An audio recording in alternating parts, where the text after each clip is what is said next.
വെളിച്ചെണ്ണയ്ക്കടുക്കാൻ കഴിയാത്ത വിലവർദ്ധനവായതോടെ ആളുകൾ ഉപയോഗം ഗണ്യമായി കുറച്ചിരിക്കുകയാണ്. വെളിച്ചെണ്ണയ്ക്ക് പകരമായി സൺഫ്ലവർ ഓയിൽ ഉൾപ്പെടെയുള്ളവയെ ആശ്രയിക്കുകയാണിപ്പോൾ നല്ലൊരു വിഭാഗവും. അതുപോലെ തന്നെ പാം ഓയിൽ ഉപയോഗവും വർദ്ധിച്ചിട്ടുണ്ട്. ഇന്ത്യൻ വിപണിയിലേക്കുള്ള പാം ഓയിൽ ഇറക്കുമതിയും വർദ്ധിച്ചിട്ടുണ്ട്. മലേഷ്യയിൽ നിന്നുള്ള ഇറക്കുമതിയിലാണ് വൻ വർധനവുണ്ടായിരിക്കുന്നത്.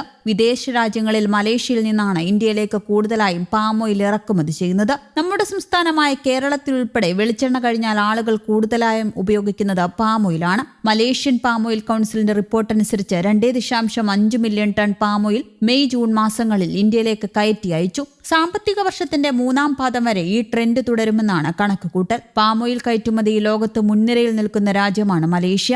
ആഗോള കയറ്റുമതിയുടെ 24% വിഹിതവുമായി 2-ാം സ്ഥാനത്താണ് നിലവിൽ മലേഷ്യ. കേന്ദ്ര സർക്കാർ ഭക്ഷ്യ എണ്ണകളുടെ ഇറക്കുമതി തീരുവ വർദ്ധിപ്പിച്ചിരുന്നു. കർഷകർക്ക് ഗുണം ചെയ്തെങ്കിലും വെളിച്ചെണ്ണ ഉൾപ്പെടെയുള്ള എണ്ണകളുടെ വില പിന്നീട് ഉയർന്നു. ഇതോടെ ഇറക്കുമതി നിയന്ത്രണം വെട്ടിക്കുറയ്ക്കുകയും ചെയ്തു.